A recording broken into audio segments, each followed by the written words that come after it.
Okay, RVers, you should be cleaning out your RV hot water tank at least once a year. This video might be helpful to those of you out there with a suburban hot water tank. You know, the one with the removable anode rod.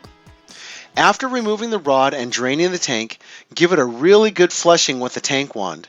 This will help remove the loose calcium carbonate scaling and ensure those little white particles don't get sucked into your hot water lines and cause a clog.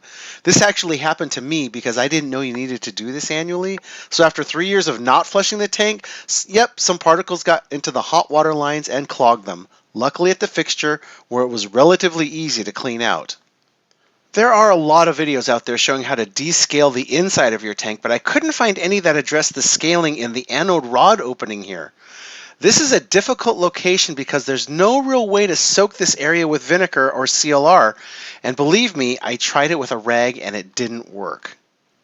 What did work was finding a stainless steel bore cleaning brush drill bit with firm bristles.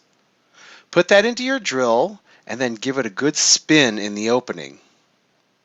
Rinse and repeat as necessary, and then the anode rod opening should be good as new. Before replacing the rod, inspect it and make sure it has some life left. I'm not sure about the chemistry, but it helps to keep the inside of your hot water tank from corroding. Also be sure to put Teflon tape on the threads to ensure a watertight seal. Okay, I hope this video was helpful. Helps extend the life of your hot water tank and eases the frustration with removing and replacing your anode rod. Hey, be sure to subscribe to the channel so you can get notified of more helpful RV and camping related videos coming out soon.